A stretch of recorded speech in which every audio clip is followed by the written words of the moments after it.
everyone, both in the room and the hopefully significant number of people online, and whether it's evening for you or early morning.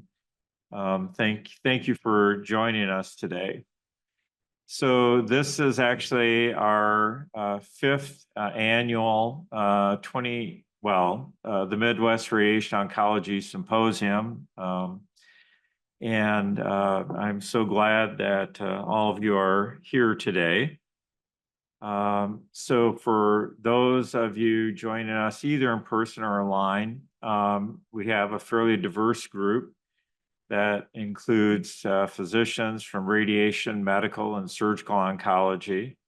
We have oncology nurses, nurse practitioners, physician assistants that are part of our audience, and certainly our medical physicists, dosimetrists, radiation therapists, and then fellows from different programs and our residents in both radiation oncology and medical physics, as well as students who are here, and certainly our international guests, which was why I said good evening. I do want to acknowledge the educational grant that we have actually received on multiple years through Varian Medical Systems, and we're very appreciative for their ongoing support. And also the exhibitors who are here today, Regeneron, Servier Pharma, and Varian Medical Systems. And during breaks, I would hope that you would stop by and visit with the people that are here representing their companies. I want to thank the Symposium Committee. Several of those have been on there on prior years, but we also have new members.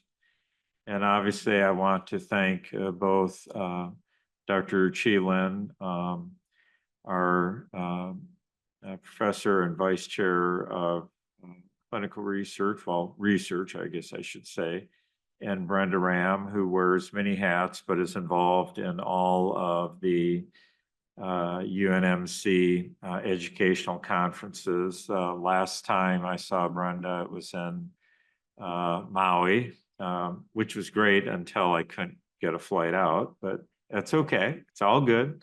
Not a bad place to get hung up. And I want to welcome our new faculty. So physicians who have joined us since our meeting last year is Patrice Cohen, and then who joined us last month was Brianne Bauer and Khatib Khan. Dr. Khan will be speaking, and William Lowe, who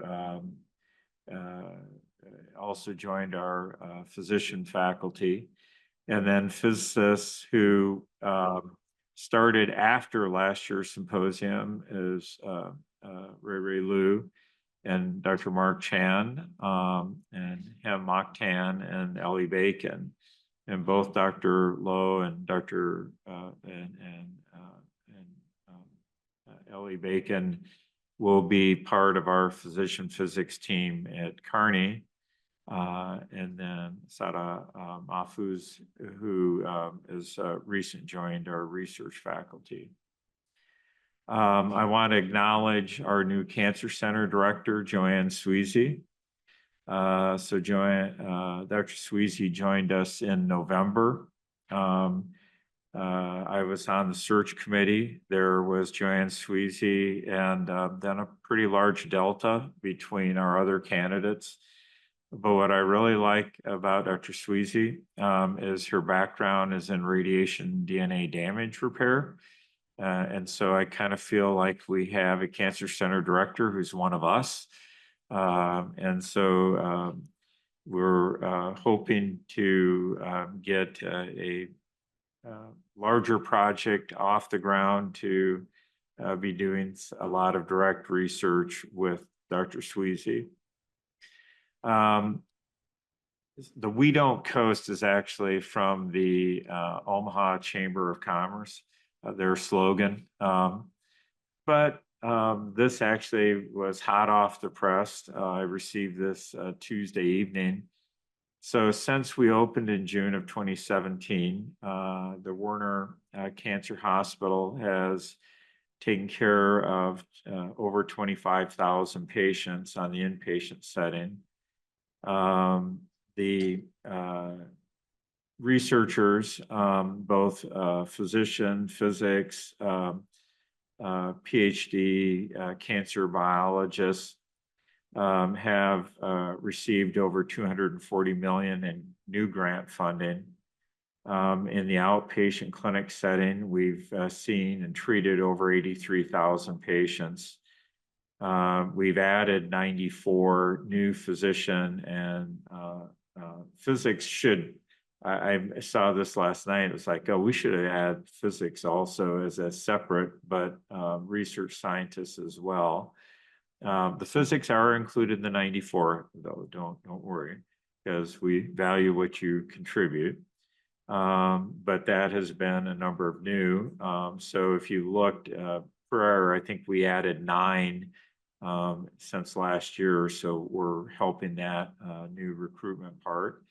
And we've seen over 152% increase in patients that are being enrolled on cancer clinical trials. So that's important. We have had success in making the top 50 for US News and World Report. They have a peculiar metric system, how they gauge that, but they did make some changes. And I was pleased when I was in Hawaii and found out that we got ranked 45 in cancer. As this tends to be about 2 to 3 years in the lag, I anticipate we'll move up, but congratulations to everybody that was part of that.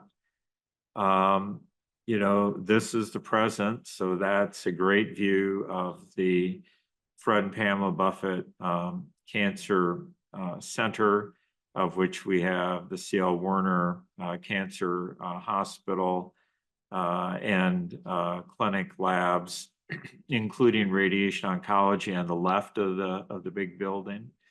In the background, it's like an L-shaped building, is where both faculty offices and the research towers are located. But what's going to be happening with that 8-acre parcel of land that took about 2 years to clear and dig out, probably 100 years of building. Well, that's at least one vision of what will be there. And that will be the new main cancer, well, not cancer, excuse me, that would be awesome, but that will be the new main inpatient and outpatient clinic space for Nebraska medicine. You can see Buffett is in the background, and that will have over 1.1 million square feet. I think this building is around 380,000 square feet. So substantially larger. Price tag's also substantially larger, estimated about 2.2 billion with a B. But we're in the planning phase for that now. And hopefully we'll actually be looking at potentially breaking ground late calendar year 2025. The artist's rendition here isn't nearly as good as the actual building that you can drive down on Saddle Creek and see. That gray part in the middle used to be a steel foundry that they have repurposed and added on either side of that. So that building is blocks long. And it's essentially an incubator farm collaboration between investigators working with industry for developing new projects and bringing that actually to market. And UNMC will move their offices over into that facility as well. But really, we hope that will be a catalyst to really spring growth forward in terms of bringing a lot of things to market. we are planning to open the new cancer center facility on the University of Nebraska-Kearney campus later this year, probably looking at maybe some component in late November, early December. Radiation oncology is on the right of that building. I was out there in May or June. It's a really impressive facility. And I'm really excited about that. And actually the whole medical campus will have a second medical school campus that will be based there as well. So we're excited about that. I suspect the name will change, but I won't say any more about that. And so I want to welcome all of you to the 2024 Radiation Oncology, or the Midwest Radiation Oncology Symposium. Me included. Please silence your phones. And you know, we're going to do a little bit of a marathon, 28 presentations over the next 2 days. And also, Dr. Lynn reminded me to say for our speakers, if you want to put questions in for them, to add that to the question and answer queue on the bottom. That would you? Huh? Well, our attendees, yes. Thank you. All right. So a big focus of ours meeting today is kind of, and tomorrow is the interaction with artificial intelligence and radiation oncology. And that was me taking the Geico caveman, which was much better actually than the gecko. But you know, using lower tech was managed to turn that into somewhat fun. I'll date myself, so I don't know if any of you know who this is, but there was a TV show called Lost in Space, and that was B9. He was famous for not only would he alert the stranded crew of the spaceship on a foreign planet, but he was famous for not only verbally saying danger, danger, but he would wave his arms and flail around. I suspect that's probably some pretty low-tech ductwork that they used for the arms, but you know, this was the 60s. And you know, but that was kind of the view of technology, you know, and then it was followed by something called the Corbin Project, that was predated war games, but it was the same premise, you know, hey, we don't want humans to accidentally blow everybody up, so we'll turn it over to machines to make that decision of when it's time to push the button. And then, you know, the premise would be the machines decided humans are really stupid and we need to take care of them, so we'll just run everything. And that was the premise of some of the movies. I didn't put Terminator in, but obviously that would be another one. So with everything going on today, you know, there is inexpensive entertainment. These were 2 pictures that I took off my deck this summer. The partial rainbow was much more impressive than the photo I had of the complete rainbow, which we had. For those of you who've never observed a double rainbow, you'll notice that the colors in the rainbow from top to bottom are all familiar, but on the secondary rainbow, it's kind of the reverse order. So it kind of goes from reddish on the top of the main rainbow and kind of violet on the bottom. It's just the opposite on the upper.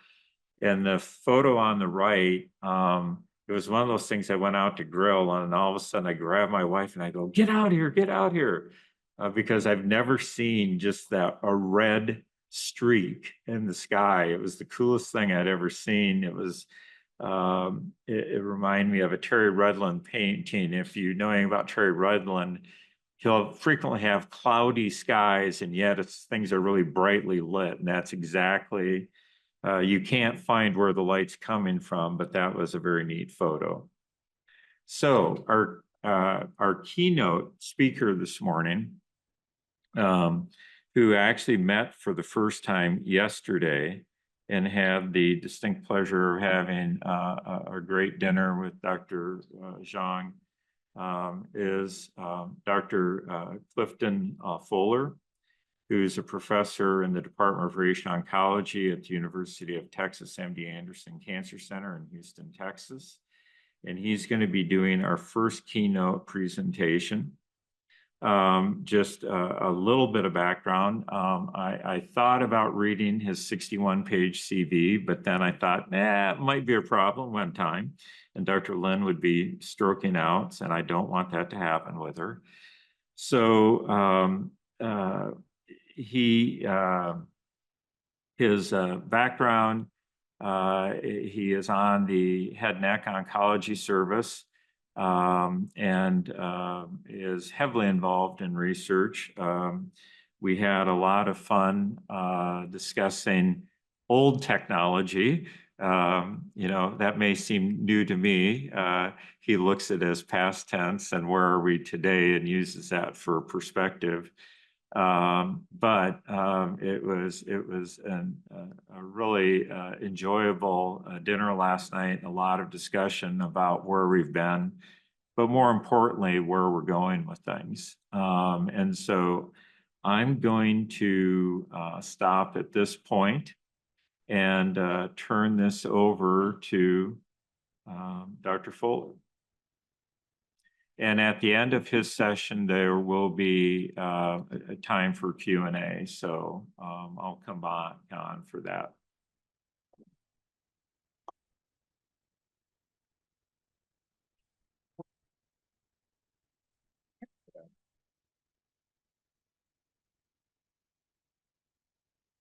No, wherever works. Right. Pocket's muted on top. Great. So thank you all, Dr. Enke, Dr. Lynn, thank you for inviting me. I have to say I love the caveman picture, but I object to the use of my image without reimbursement. But I think that's a great analogy because at the end of the day, we talk about AI or we talk about AI prediction models. In a very basic sense, we are cave people. Human beings have evolved over an incredibly long period of time. But what we've done is we've had approximately better tools. So I would argue that we're still just like those cave folks, only instead of sharp sticks and a piece of flint, we now have writing and AI. So as our tool sets develop, it's very important for us to remember that we're really not doing anything that humans haven't done for an enormous amount of time. And that is learn how to approximate these tools better. So these are my disclosures. I will show them to you faster than you can read them. But as you heard, I'm a head and neck radiation oncologist, and this is my group. I'm kind of obscured here, but I'm the middle-aged guy. But I work with a really fantastic team of folks also in our head and neck section. This is our head and neck multidisciplinary group that's all focused on head and neck cancer. And then from a research perspective, I'm part of a series of collaborative efforts. This is one I'm with, oh, no worries. Not a problem. Okay, great. So I'm part of a is there a way to hide this little thing? Oh, yeah. Okay. We're part of a multi-institutional effort with the University of Iowa, University of Illinois, Chicago, that's focused on computational models. You'll see a lot of work by our students in this group for toxicity minimization. I hope I'm hitting the right button there. This one. Okay.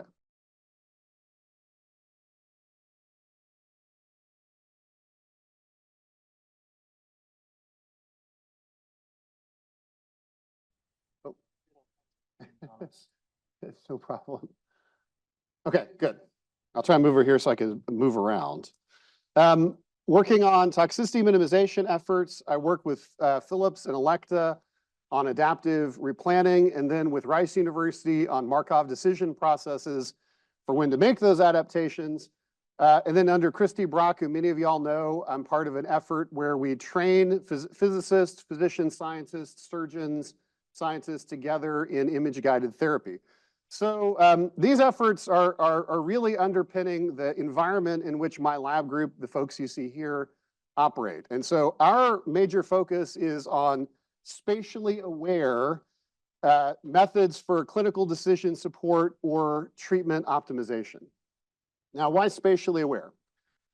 As radiation oncologists, what separates us from the other oncologic disciplines is we have a decidedly spatial approach. Where we radiate is an alterable dose-dependent phenomenon, and we can guide that with a series of both semantic, that is to say, text-based or clinical variables, but also all this imaging data. And the imaging data we use is very, very rich. I'm going to start by kind of contextualizing that spatial awareness by pointing out the fact that we're becoming more spatial over time, but also that we are seeing the sea shift in how we think about the science of AI, or how the science of decision-making is really changing a lot. So I happened to be in grad school during what was called the second deep learning winter. There was this period of time where deep learning really didn't work very well, but other AI techniques, which we kind of generally class as machine learning nowadays, worked really, really effectively. And the godfather of these techniques is a guy named Leo Breiman. And Leo Breiman came up with these techniques called classification and regression trees, or random forests. And many of you guys have probably heard of these techniques before. They're very, very computationally efficient. They're very, very effective. And you might say, well, what does Leo Breiman have to do with radiation oncology? Well, behind the scenes, Leo Breiman's techniques, once they became available to radiation oncologists, we implemented those tools. And we took data from RTOG studies, this is Lori Gaspar's work, and we put all those data together. We said, well, hey, how can we figure out which brain cancer patients are going to have the highest risk? Which ones are going to be the ones who do really bad, and not just look at classical human stage things like it's a big tumor that I can't remove. So they threw all this data into an AI system, a machine learning system, and what they got out was this little recursive tree. And what came out of that was we called classification trees in radiation oncology recursive partitioning, or RPA. And so these RPA techniques really took off. This is essentially the basis of modern risk staging systems, right? Where did we get these staging systems for? Now, nobody goes around, almost all of us who were of a certain era used these RPA classes for brain tumor. We didn't sit there and go, oh, it's AI, I wonder if I trust it, right? We just said, hey, there's this RPA system and it works really well and it really classifies patients. When we think about these kinds of approaches, it's very obvious we've been using AI or AI-like techniques for statistical learning for a long time. We just didn't brand them and hype them the same way. Leo Breiman, the guy who came up with this technique, says, hey, there's these kind of basic way you can think about the world. There is some idea in something happening in nature where there's some phenomenon, there's some alteration of that phenomenon, and then there's some output that can be measured. In a very basic sense, that's science, right? This is a phenomenological basis of science. But there's kind of two ways you can try and figure out how to predict Y from X. And he calls this the two cultures. He says there's one culture that's the traditional culture, and that's the data modeling culture. So you say, I've got this phenomenon, I'm going to fit it to a model that I understand. Maybe it's a t-test. You're going to say there's a Gaussian model. Maybe it's a survival model. You're going to fit it to a survival curve. Maybe it's a logistic regression. Doesn't matter, right? You're going to provide a model, and then you're going to make a prediction based on what the model says. And this is the way we've classically done science, the hypothesis testing method. But what really was coming out of AI was not just all these new tools, but a different culture that said, I'm going to take these decision nets and neural nets and decision trees, and I'm going to predict Y, but I'm not going to try and predict what the mechanism is or provide a model that I already know. I'm going to generate a model from the data, right? This is the algorithmic modeling culture. And oftentimes one of the problems has been is that it's kind of a black box. The modeling culture doesn't care as long as the prediction is right. How do you get from point A to point B? Well, you make all these measurements and you present a model. No, I just get there the fastest way I can, and as long as you get there on time, who cares, right? This is, I think, the more important part about AI is understanding the cultural implications on us as humans, right? Because otherwise they're just tools. What happens at the same time as you're thinking about these two cultures is I want you to think about the rise in information dimensionality. So this is Richard Bellman. He was the first author of Mathematical Biosciences, which is this optimization publication. And he said, hey, we're getting these complex models. They're way, way higher dimensional models than a human can fit in their head. So we have this problem because as we increase the volume and the complexity and the interrelatedness of the data, our capacity as humans stops at the caveman level, right? We can't really conceptualize or abstract those kinds of things. And this is a real problem because we're in the counting sticks era, or I would argue, we were talking about the grease pencil era. Well, those are simpler models, and you could keep them in your head. And so medical education and physics education was about memorization because you had to carry your books with you, right? We're now far away from that. We're now at levels of dimensional representation with any large-scale radiation oncology practice so that you can't keep all that information in your head. I was talking to a trainee explaining that we used to hand calc we used to hand calc dose on clinical setups, right? Now you can, take an ethos or a halcyon or an MR-Linac, and you can auto-plan from scratch on that patient immediately.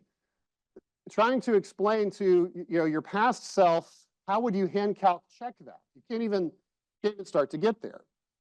So this requires, in most cases, us to bring the information down to caveman level through dimensional reduction. And this is the big problem, as we're going to talk about when we talk about AI prediction models, is you have this rich 3D data set, and you have this rich imaging or clinical or semantic data set, and we burn it down to a single point on a DVH, and we burn it down to a single, do you have dry mouth?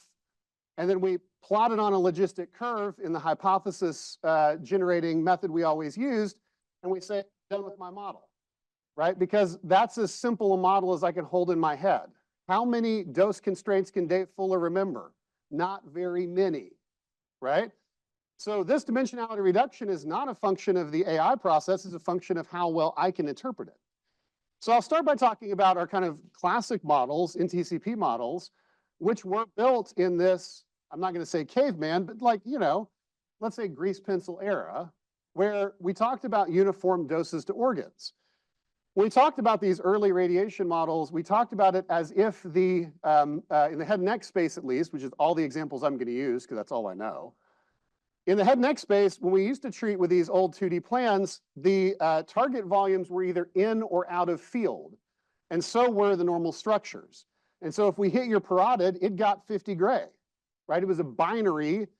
The dose to the parotid, the mean dose to the parotid was very easily represented by mean dose because they were homogeneous, fairly uniform plans. And so this was something that really worked if you said, hey, what's the parotid dose? Because the parotid was either in or out, right? Mean dose was a really good measure. So these models worked really, really well in that era. By comparison, we've now frame shifted the complexity of the data because now every patient, it's not uniform parotid dose. It's some patient-specific customized dose based on the location of the tumor and based on the other structures. And so I've shifted from a low complexity model to a high complexity model with every patient being unique. And we're just talking about dose. We're just talking about where did the dose grid go. So to use two-dimensional models made more sense on the left than it did on the right. Those standard phenomenological models, the kind of classic models, just like you saw from Leo Breiman, they took the data, we dimensionally reduced it, we took all that dose, we made it into a DVH, we had some single representation of the dose, and then we fit it to our logistic curve. And we did some fancy math so we could say, well, maybe we could count for like lack of uniformity, but we're still boiling it down to one number. And that works really well, but it removes all the spatial information. It doesn't account for sensitivity of all of the parts of the OAR. So if one part of your parotid or one part of your lung is doing all of the important work in terms of the physiologic or a physiologic process, and you knock out that part, it assumes that they're uniform sensitivity. And so there's these kind of simple approaches you can do where you can say, well, I can, use different parts, or I can do substructures, or I can model local response. But what we're really moving forward with AI is a way to conceptualize larger degrees of dimensionality. So there's a few ways you can do that. You can do that with these kind of classic techniques, voxel-based approaches, or we'll talk about deep learning approaches, which are the algorithmic cousin of that. And then we'll talk about how you incorporate those. Imaging is just examples of decision models that are kind of fun. So, in a voxel-based analysis, what you do is you essentially say, instead of thinking of those structures as uniform structures of uniform risk, I can create, using the data modeling culture approach, these kind of p-values that tell me where the significant voxels are. So assuming that these subregions are differentially useful. And this can be really, really powerful because now you're not preemptively making this data dimensional reduction and saying, well, a parotid is a parotid is a parotid. You're letting the voxel information tell you what's important, right? So even though it's a hypothesis generating frequentist approach, really very powerful. And there's some really great work by lots of groups that shows that these depend on structures of the dose data, dose delivery. They're very statistically informative, but they're a little kind of hard to scale in a lot of cases.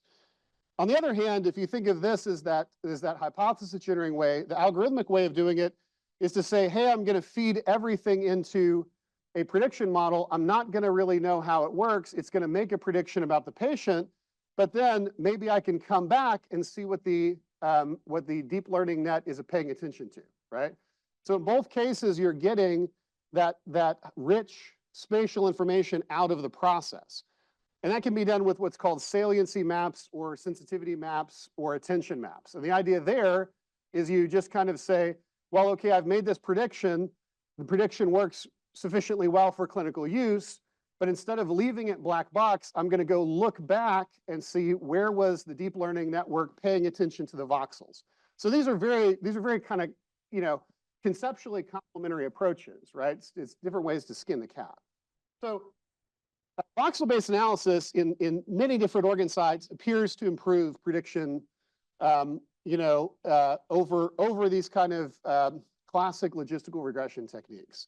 But it also, because like all of these kinds of approaches, it seems to fail when we move to external validation. So one of the core components we always have to do is if I train a model off my data using a black box approach, it'll do really well. Why? Because I trained it off my data. But if your data is different, you're going to get a different answer because I didn't train it off data that's like yours. So external validation is important. A similar kind of idea is incorporating imaging data. So again, rather than come up with an individualized reduction of this information, you can then have these multi-level mixed effects approaches. I won't go into the details of these mechanically, but basically then you can have a single model that links both the dose and local response or dose and toxicity using kind of more elaborate or effective techniques. And where this is really going to come into play is in things like proton, where dose is not the only part of the story spatially. So right now, if you're in photon space, you can think about that most of the dose response information is explicitly linked to dose in gray. Once you move to particles, that's not the case, right? Where is the end range, LET information, RBE information, may be differential compared to physical dose deposition in some ways. So this allows you to then use those imaging changes to make statements or make observations even before you have actionable outcomes. You're actually talking about a biologic indicator or surrogate indicator. So this is really attractive. This is, again, I would say kind of in the pipeline, these LET-based models are going to be more important moving forward. What I can tell you is I've operated in the pre-RBE modeled proton world, and there are potential side effects if you don't consider these things, right? So effective consideration of these in models, I think, is something we're moving towards, but most of the time, it's still kind of in research mode. So I'll show you kind of how this works. In an example, this is just accepted for publication by Sanne van Dijk, one of my postdocs who is now faculty at UNMC Groningen. But the premise is, said, okay, let's talk about how we could learn about xerostomia, late xerostomia, using patient-reported outcomes and accounting for this rich data and not doing classic dose reduction techniques. So or dimensionality reduction. So we fed a deep learning model with dose, CT data, imaging data over time, and segmentations. We fed it through a kind of very classic deep learning process, but also a deep learning platform that allows us to include clinical data. So again, this allows us to include rich semantic data, not just the imaging and dose. So you're already making the supposition that a 80-year-old patient with xerostomia may be different than a 30-year-old patient with xerostomia in terms of radiation response recovery, which is, I think, a very valid thing. So we used lots of different deep learning techniques and compared them. The deep CNN worked really well. What we found when we looked about these is different parts of the spatial information involve different amounts of import, right? So as you can imagine, if you remove the dose, well, you remove a lot of information and the model doesn't work really well, right? So most of the info is in the dose. But there's also information in the segmentation, and there's also information in the images themselves. And you can then mine that and say, let's pay attention to where the AI is paying attention. And what it turns out is if you say, hey, where's the AI paying attention? It's not the whole parotid, it's subregions of the parotid, and it's subregions of the submandibular gland, and it's those areas where the ducts and the stem cells are located. And so if you have a choice between prioritizing this part of the parotid and prioritizing this part of the parotid, you should prioritize this more. It is, at least phenomenologically, more attentionally important. These kinds of things become even more important when we talk about complex toxicities that aren't restricted to one organ at risk. So this is a pretty complex model already because we're using 4 OARs. We're looking at all of the imaging information. We're not constraining it in the sense of saying only look at submandibular glands or only look at parotids. We're looking at the whole image. Now, does it show us what we understand a priori about anatomy and physiology? Yes, that's useful, it's helpful. But still, we're talking about xerostomia and a limited number of glands in that case. When you move to things like swallowing, it gets way more complex. Because do I radiate this swallowing muscle or that swallowing muscle is always a non-zero-sum game in head and neck. And if I hit your pharyngeal constrictors and that causes dysphagia and I spare them, I'm pushing the dose through some other structure, right? So this really means that we have to balance and say, are there differential radiosensitivity profiles for different muscles? Does high dose or medium dose or low dose to different muscles lead to different outcomes?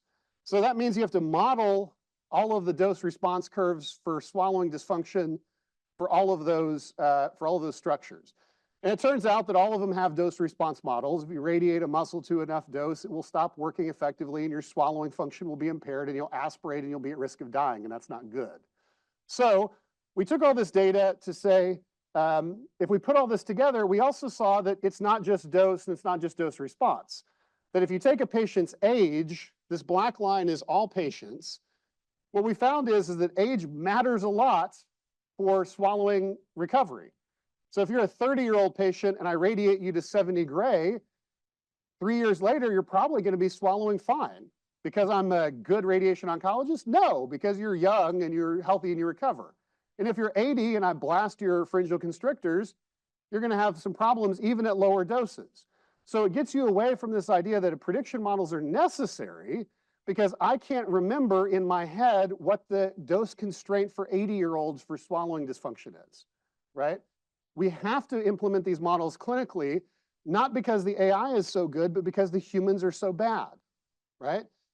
I can't remember these dose curves in any way I can get them into a TPS. So we can do some like very slick dose reduction. So we did a bunch of like, collapsing the data so that a physician could understand it for this paper. So that we said, well, it's really myelohyoid volume receiving 69 gray and age. There's no way you're going to remember that. This is something that needs to be just auto-imported into a TPS and then weighted just like you would a normal constraint. It gets even more kind of, important as we start looking at the fact that almost all of these models are consequential late models. So I've got xerostomia and it's bad. When did you get the xerostomia? Well, I got it at 2 years. Okay, when was your swallowing function bad? Oh, my swallowing function got really bad 3 years after radiation. But what's been happening? There's been physiologic changes, subclinical injury to those organs at risk that's potentially modifiable for a long time. So if we look at people's muscles after we radiate them, what we see is that there's imaging changes that are dose response associated far in advance of when they start to have swallowing problems, that they start to have inflammation of the muscles that looks like T2 changes, and they start to have fibrosis that looks like T1 changes, months or even years before they start saying, boy, I'm really having a lot of problems with this aspiration pneumonia, right? So what does that mean? That means that we have these rich information where we could say, even before the patient has active swallowing dysfunction, that there's been radiobiologic injury. What does that mean? That means we can build models that have not only consequential injuries in them at some arbitrary time point, but we can build continuous models of trajectories of things. So it really is moving us to this idea that symptoms after radiation or models aren't something static in time, because the injury is not static in time. So our models have to account for that. Our models have to account for the fact that both clinically and imaging, you might have periods where things get worse and things get better. Maximum toxicity for acute effects for us in head and neck is always at the end of radiation. Does that represent how a patient's going to do 5 years down the road? Not always. So you need comparatively complex models. So another good example is we've done a lot of work in a rare toxicity that we see a lot of, which is osteoradionecrosis. So this is bone death due to devascularization in the radiation field. We see this about 6 to 7% of patients, which means at MD Anderson about 65 cases a year. We treat about 1,000 to 1,500 patients with head and neck radiation. And of those, a large fraction, about 1,000, get significant jaw dose. So we've done like the simple NTCP data reduction curves just to kind of get started, right? So we came up with an NTCP curve for osteoradionecrosis. We're really proud of this work. It's really good. But we really said, well, but here's the problem. If we look at the whole DVH curves, these complex curves, it doesn't really track that a single dose parameter is driving all of it, right? It's not one, one constraint is not going to solve this problem if these are the DVHs for folks with ORN versus the controls, right? Now there's a trend, but it's not like there's one sharp part of the curve that drives all the injury for ORN. And in fact, if we look at kind of AI-based cluster analysis, this is work by Mohammed Hosseinian, that we can use AI techniques or machine learning techniques to discriminate kind of variable risk components. And you can see, if you were to say to me, well, hey, where's the line between these intermediate risk groups? I couldn't tell you. Now, I could tell you that the patients with lots of dose on their DVH are going to do worse. I couldn't risk stratify those in any meaningful way, nor threshold that risk in any way that I could put into a TPS or tell the patient, right? So a patient comes in and I'm radiating their whole mandible. I can say, yeah, your risk of osteoradionecrosis is really high. How high? Bad, right? And if I'm totally missing their jaw, I could say, yeah, your risk of osteoradionecrosis is real low. But everybody in the middle, I kind of go, brush your teeth. I mean, it's incredible how little information we go on with these prediction models. But with an AI model, I can very rapidly risk stratify these patients. We can risk stratify them very concretely, and we can risk stratify them using the whole of the DVH, not just that single one variable. So this model, this is a simple model. This is a real model. This is an actionable, reasonable model that I can take to folks. And so we can actually look at these patients and say, these are ORN incidence about 2 DVH groups that look very, very similar if you look at mean DVH, right? But they have vastly different, or in this case, V30, vastly different osteoradionecrosis injury because it's a complex structure. Your mandible has vascular trees that are non-uniform. So what we've been moving forward even with that is saying, okay, let's talk about the fact that there's also the necessity for a temporal component. So Laya Vadan and Sarag Ataya built an AI-based dosimetric and dental risk model that incorporated the entirety of the 3D dose grid and then generated osteoradionecrosis-free survival, because what's important to understand is that if you radiate a mandible and a patient has a damaged mandible, not only do they have a higher risk of ORN, but the time to which they get that ORN changes substantially. So if a patient is going to get ORN because we blasted their whole mandible, they get it fast, right? But there's other patients who have low but detectable risk over long periods of time. So if you say, hey, doc, am I going to have dry mouth?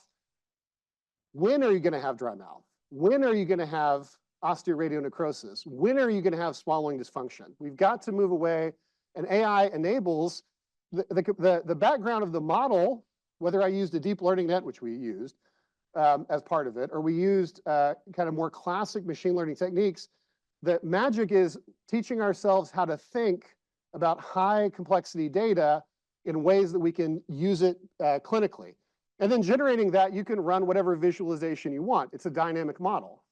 This is a thing that we could potentially say, and are potentially moving now that once this is extended for publication, into dose volume histogram inputs for treatment planning.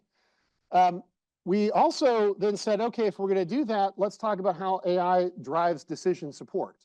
So we created and have tested a GUI where you can load in, and we did this in a very simple way where you can put in simple features for simplification, but we're in the process of putting in a more elaborate API component for this GUI where we can potentially load the whole dose grid, load the DICOM file, push a button and generate a annualized risk of osteoradionecrosis or any other toxicity of choice, right? It's a flexible model. Now, these AI models don't always do better, okay? So we're looking at ORN. Our first efforts at using deep learning for ORN prediction, we took about 1,000 patients, 1,100 patients without ORN, matched them to 170 patients with ORN, and we ran every model we could think of for deep learning, and we thought, well, these deep learning models will really these are great hot models. The AIs of today will blow the doors off these old logistic regression or these old machine learning techniques that I learned in the 90s and 2000s. Turns out they didn't. Turns out they did terrible, right? Why? Because osteoradionecrosis is a pretty rare event state. And prediction of rare event states is really hard for some of these architectures. And so what we found is that no matter how much we tried to feed more training data in, the models didn't improve. And none of the deep learning models did as well as the old school logistic regression machine learning models. So we talk about AI and we get super hyped about these really sweet architectures and CNNs and those kinds of things. Those are all fantastic. But we don't need to throw out the baby with the bathwater, right? If simplified methods are more effective, if sometimes you just need a sharp rock on the end of a stick, right? Sometimes you don't need a laser. So at the end of the day, it's important to understand that the performance of these AI systems is always going to be something that has to be mediated or filtered through a process and a kind of cognizance of an awareness of that. And that's going to be done on two fronts by our folks. That's going to be done by our physics folks who know and understand the application and complexity of this data. and the physicians who, for the most part, let's be honest, use very, very strong but basic heuristics for making decisions on the benefit of a patient, right? When we think about artificial intelligence utilization, all of these things come into play where you talk about, what do you expect from the model? What do you expect in terms of the situation? How much cognitive workload and perception? Those drive your trust in artificial intelligence in both a general sense and in a specific sense, right? Now, if you're scared of things, you'll be scared of AI because you're scared of new things. And if you like shiny objects, you'll like AI because you like new things. Okay, that's general at a personal level. But this trust has to be developed by a team that understands what's all of these elements in an effective way in a radiation oncology system. But the important thing is that at the end of the day, there's also this accountability. And the accountability for us is to the patients. So when we talk about these AI methods, you're going to hear from some of the Dr. Kort's folks, from Hannah, talk about RPA. How do you make those things trustworthy and believable? Well, you show the physicians what you're doing. You show under the hood. You admit that this tool is not perfect. And in a very fundamental sense, you take accountability to fix that tool. And this is where I think there's such an important kind of problem. At the end of the day, you as the physicist or physician take accountability, right? If I make a decision about a patient, my job for that patient is to be their fiduciary representative to save their life and extend their quality of life as much as I can. That's my accountability to that patient in all respects. So if I'm using an AI system and it saves me cognitive workload, that's fine. But at the end of the day, I have to do what's best for the patient. And if that means ignoring the AI or implementing the AI, I have to be cognizant of that. That means you don't need to be an AI expert, you need to be a patient expert, right? As a physicist, you don't need to be an AI expert, you need to be a safety expert. Why? Because your fiduciary responsibility of the patient is the safe and effective delivery of the plan, right? And the protection of that patient, right? So when we talk about accountability, I think that it's funny because we can talk about all these things. Most of us don't know how to write Monte Carlo code for our optimization routines, right? We buy that from our vendor colleagues, right? But what do? We check it on a phantom, right? Now, Monte Carlo is such a great statistical method. You're not going to beat it statistically. I'm not sitting there with a calculator checking Monte Carlo calculations, but I check it on a phantom, right? What does that mean we have to do? We have to pay attention to real-life use cases through tracking our own data. Because if we implement a model and it doesn't work, we have to adopt new methods. I was talking with Chuck last night. For years, we used pencil beam calculations on the early IMRT systems and underdosed people's SBRT to the lungs in the place I trained by 20%, right? 20% underdosing because we didn't understand attenuation as well back then in treatment planning systems. What did we do? We paid attention to our failures. We paid attention to the fact that patients were recurring. We paid attention to the fact that we didn't see toxicities other people were seeing in the central lung, and we had to adapt. This same idea of serial acceptance testing, serial monitoring is the core, I think, for AI applications. So I'll show you a few examples of where I think we're going with this. And the model I like to talk about is something that we call digital twins. So in radiation oncology, we're developing technology. Our colleagues across the hallway are also developing technology. The hottest technologies that we see in surgery, in head and neck surgery, are robotic transoral resection. And so the robot takes these little robot arms, it lasers or electro-bovies out, and you can shuck out a tumor. And the idea is sometimes you can remove the head and neck cancer transorally and never have to give the patient radiation. The problem is if you see risk factors after surgery, the patient needs radiation or chemo and radiation. This approach has been shown, at least as far as we can tell, to offer equivalent survival. So the patient's not at more risk of the tumor coming back if they get robot surgery or radiation. But there is a significant difference in the fact that these patients have conditional risk. So if I do the surgery and there's no risk factors, then there's no radiation and the patient has no radiation injuries, and that's pretty cool, right? But if we do the surgery and then there are risk factors, then they need adjuvant radiation after, and that means they get 2 therapies instead of just radiation alone, and their side effect risk is pretty much the same using a series of patient-reported outcomes or objective measures. So it's about the same, but you haven't helped the patient any. And if they do the surgery and there's multiple risk features or high risk features, the patient gets surgery and chemotherapy and radiation, and the outcomes are worse. So I can go in and do the surgery, but I don't know yet if I've helped the patient. What's my job? To help the patient. So we looked at these scores. The MDADI is a dysphagia index. Patients who don't get radiation have very little radiation-associated side effects. Patients who get surgery plus radiation do about the same as radiation alone or radiation with chemo. Patients who get trimodality therapy do worse, as you would anticipate. So we said, well, we can model this using machine learning techniques. We used a modified, this is an MDP decision process led by Andrew Schaefer and Sohail Hamadi. You can model those decisions as conditional decisions.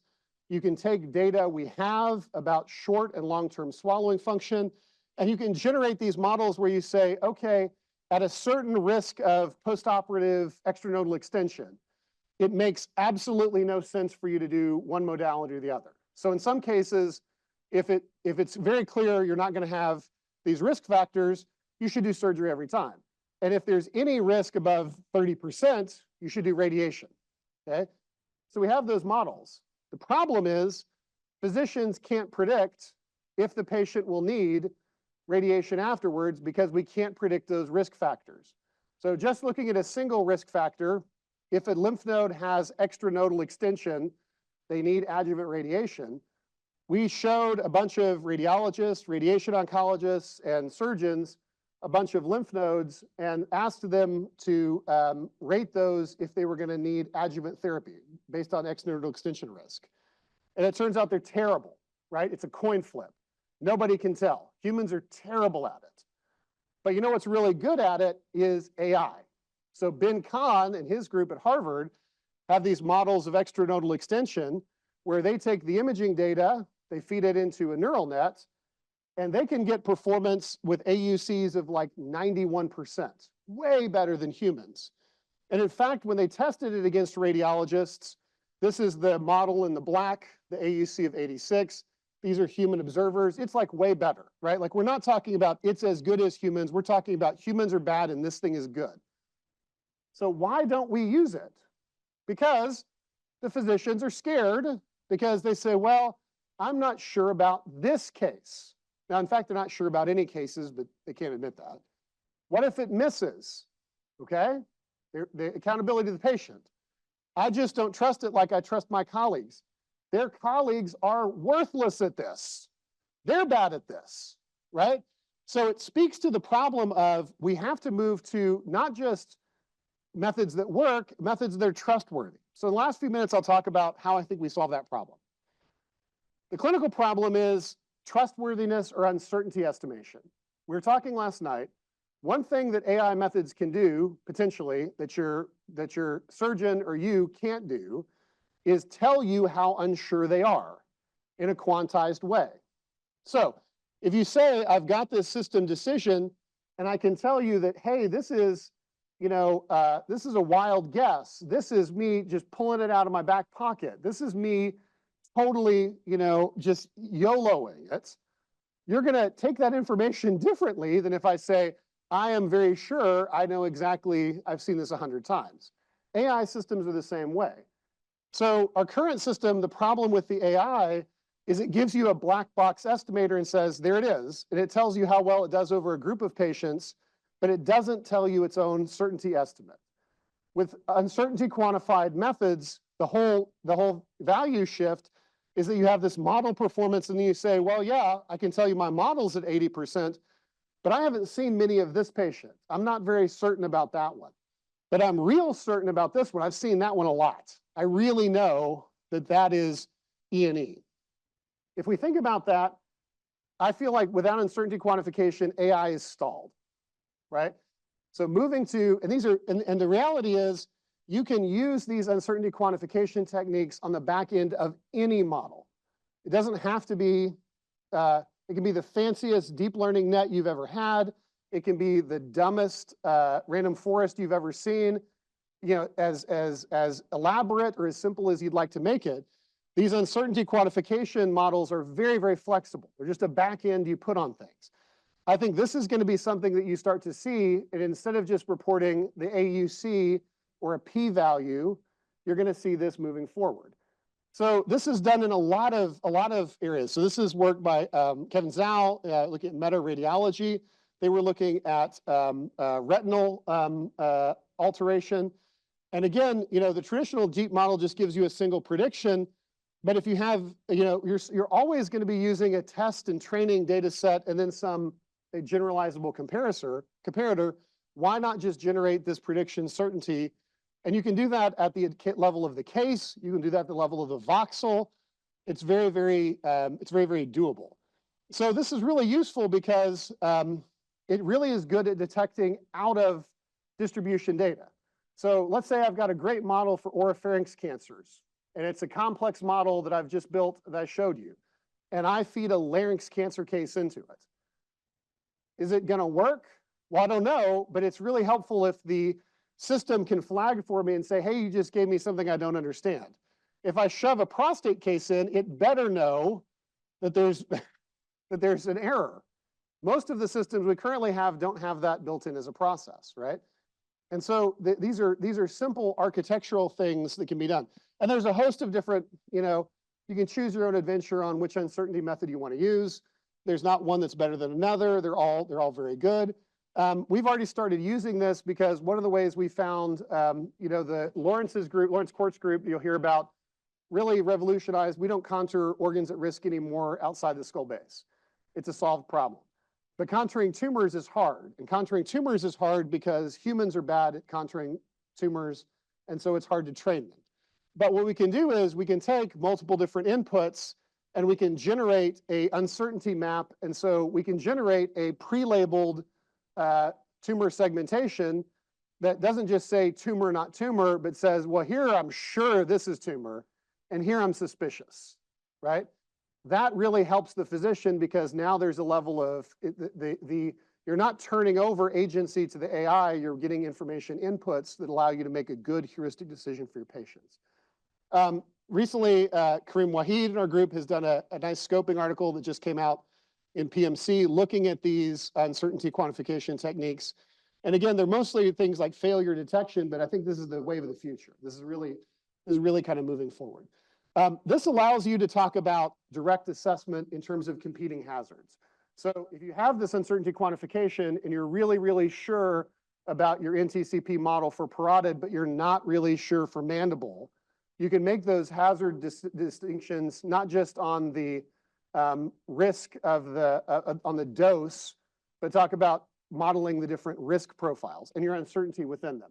So what this allows, I think, is, this is from Kai-Jun Wang at the Hutch, this kind of reapproximation of the two cultures of Leo Brodmann. Whether you use an ML or you use some other technique, a universal interface, and then some uncertainty quantification or visualization on the back end becomes the way to bridge those together. So it doesn't matter how you get to the prediction model of choice, you're going to have to tell me how certain you are, and you have to help me visualize it. So this is where graphical exploratory tools for decision support come in. So with Sana Van Dyke, we took this outcome prediction tool and tried to make it into a GUI. How well can we cure the tumor? So we used a fundamental clinical model. We put in optional imaging components, and we said we want to stratify patients for intensified or de-intensified treatment. Who should get TORs? Who should get standard therapy? Whose disease outcomes are expected? And we had a pretty big data set, 3,000 patients from MDACC. We split these. We modeled that with 1,000 patients from UMC Groningen and 500 from TCIA with external validation. So this is the training cohort. These are the validation cohorts. They worked really, really well. But what you can see is we've also quantified all the uncertainty on our estimators in terms of survival, so that when we come to these risk groupings, you can modify them or change them or threshold them over time. They're not static, right? It's a dynamic tool. And the resultant GUI allows you to input the variables, and then generate risk scores or risk models that are dependent on your stratification. So you can pick overall survival, you can stratify your risk, and you generate the outputs with real-time estimates. So in just the last few minutes, we'll talk about how we move that even further forward.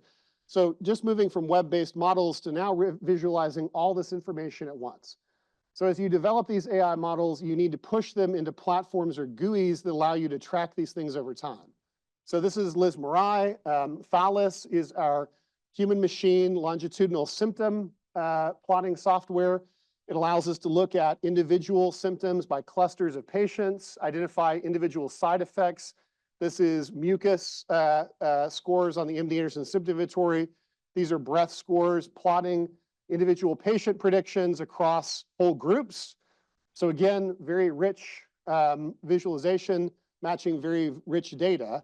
And this allows us to do things like you can take all of your AI pre-processing those features, insert your model here, you cluster the patients based on some visualization criteria, and then you can compare those models across tests and make decisions about whether you should give induction chemo, whether you should give surgery up front, whatever clinical decision has been represented within your data set.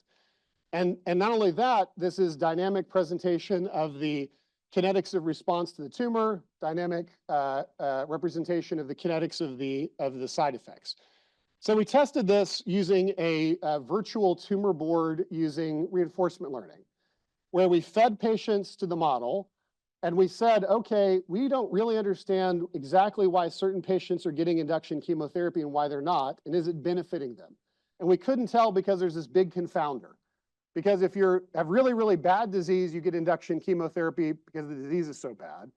But if you're too sick to get induction chemotherapy, we can't give it to you. So there's this kind of like bias in who gets it, and we don't have randomized data at MD Anderson. So we ran it through this reinforcement step. We put all the features in. We ran it through iterative decision agents and used this architecture of a treatment simulator to run a virtual tumor board. And what we found is that we could make decisions as good as physicians and potentially improve side effect profiles through patient selection. So this is a real-time thing. And the nice part is you can have this running in the background of your tumor board every week. You just update it. And so if there's changes in how you model the patients, if a new drug comes out, well, your system tells you, I don't have enough information, I'm uncertain, I'm just going to collect data until I can do that. So on the test, we improved the predicted survival rate and the dysphagia rate by marginal amounts, but we showed that the safety and feasibility of the system. So this is what the GUI looks like. We're running this in the background at tumor boards and using it for patient decisions. And it incorporates both risk models for tumor recurrence and models for toxicity. So instead of just thinking about xerostomia and then thinking about ORN and then thinking about survival, these things are collated. So I'll show a brief demo of this digital twin, and then This is a demo of our system Ditto, which uses a digital twin simulation to help physicians plan treatment for head and neck cancer patients. We can see that our system is divided into 3 components in addition to our header. At the top, we have panels for information on our system, as well as details on data provenance. On the left, we can see the input panel where the users set the model parameters and patient features. At the top, we have settings to determine the strategy the digital physician uses. By default, it attempts to imitate what a physician would do using our previous patients. We then decide on what stage in the treatment we are looking at. In this example, we will look at if the patient should receive chemotherapy alongside radiation. Users can also decide to fix other treatment decisions, but these are decided by the model otherwise. Below that, we have input features for the new patients using either buttons or free text, which is validated by the system. At the bottom, we have spatial diagrams that are used to input patient tumor location and location of affected lymph nodes. Once all changes are queued, we can update our model and view the results. So I'll pause that. This is a demo of our system Ditto, which uses a digital. We can see explicit tables of all prediction outcomes for the selected models. Going to the second table, we can see a higher risk of hospitalization for certain toxicities for the treated group, which may explain the lower survival risk when tumor control risk is similar. Moving to the right panel, we have additional views. At the top, we can see the treatment recommendation from the digital twin and similar patients. In this example, both agree that the patient would receive concurrent chemotherapy. Below that, we see feature importances to explain why the digital twin made its decision. In this case, we see that race is actually the most important feature when imitating what a physician would do, which may indicate bias in the data, as this patient was African American. The difference in the prediction is also enough to change the predicted treatment. Additionally, we can look at similar patients. This view shows a row. So I think hopefully I've shown you that there's a lot of work we need to do, but at the end of the day, the view looks very good for these computational models in radiation oncology. I want to kind of, demystify these because I think you're going to start to see these AI advances just as you've seen here. Not as complex diagrams that you see in Red Journal, but as pretty easily usable GUIs that are updated in the background of Epic. This will end up being something that looks, we think, more like clinical decision support tools you get from the pharmacy than some elaborate process you have to be an expert in. So what do you have to do? You have to do just like you did as a caveman, right? Do the thing that's safe for the group, take care of our patients, and always put accountability and safety first. So thank you for your time. I appreciate the opportunity to talk.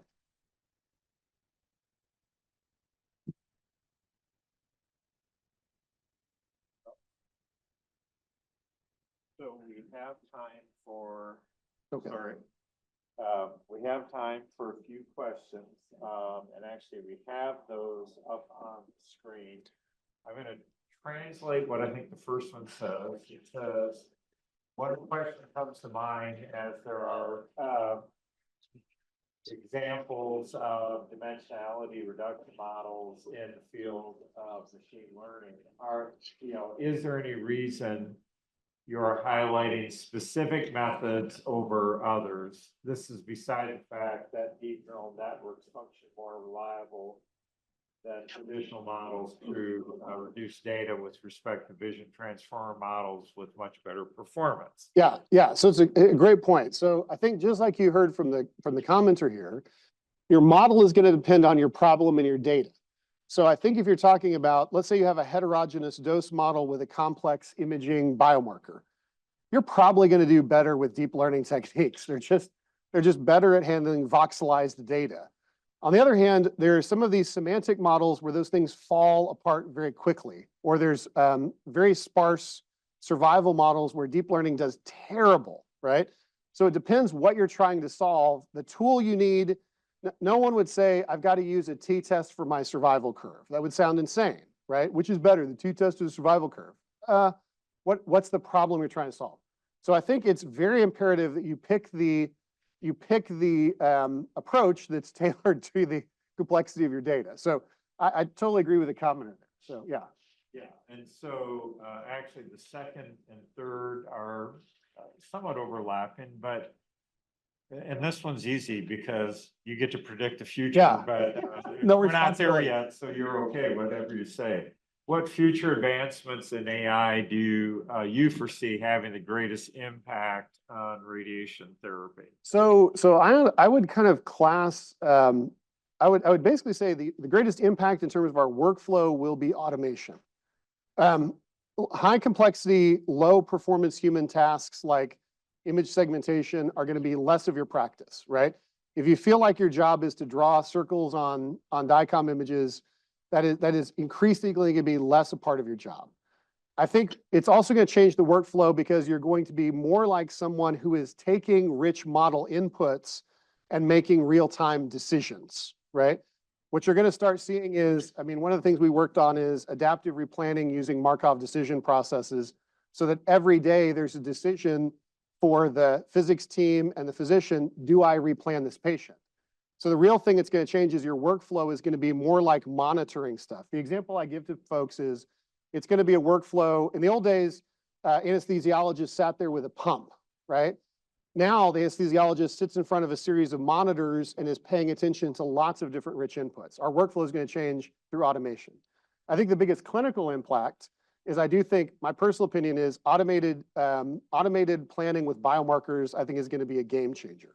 Once you can model immune modulation and radiation effects I think that is potentially disruptive. Right now, we're just talking about dose responses, simple models. Once you move into immunoradiation modeling, personalized dosing, the pulsar stuff Bob Timmerman's doing, a patient might walk in and you say, well, you're going to get 9 gray today and 7 gray tomorrow and 3 gray in a week. I think that's going to revolutionize the game.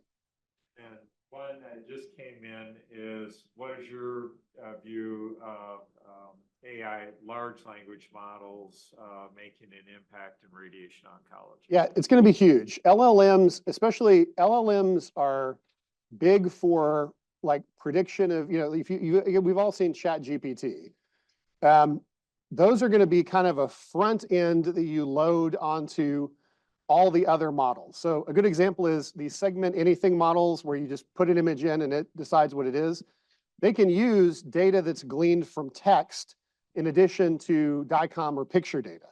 So as you start to aggregate all of this text information through LLMs, it's going to just kind of like tweak incrementally every iteration how well all the other models you build are, right? So you're going to have this base image model, and the LLM is just going to juice it every time it gets larger inputs did. I think LLMs are kind of, the way I describe it to people is LLMs are an accelerant on all the other models you're going to have.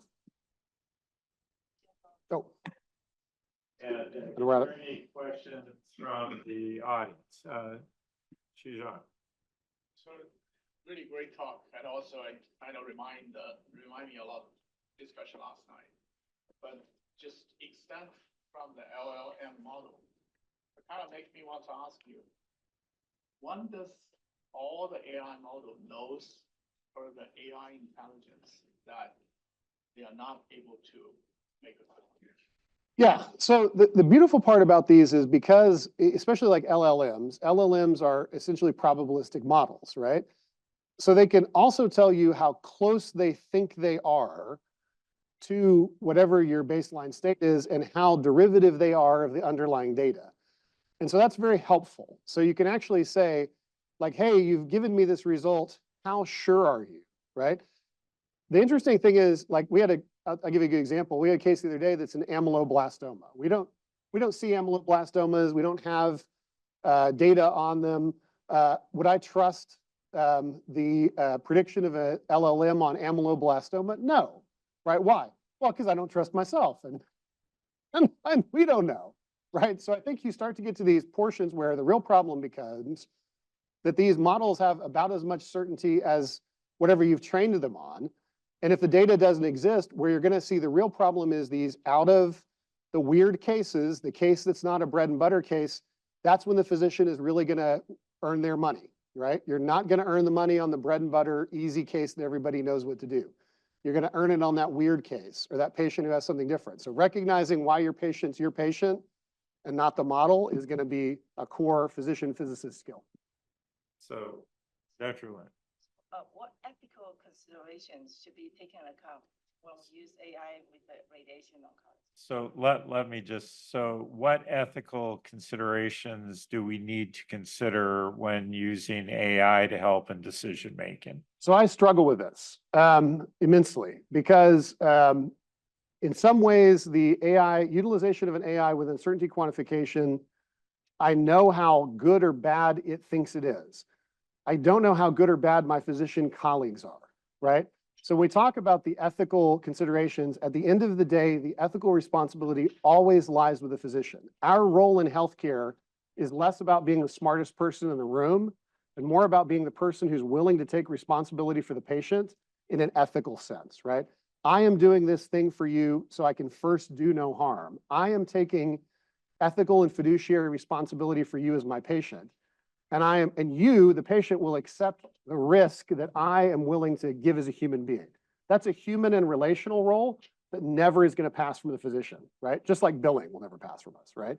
So as long as there's billing, there's going to be a physician. But as long as there is an ethical responsibility, the buck stops with me, right? So if you use a model that you don't have sufficient trust in, it's like referring to a colleague who's good or referring to a colleague who's bad. Whose responsibility is that? That's mine. Right? If I send you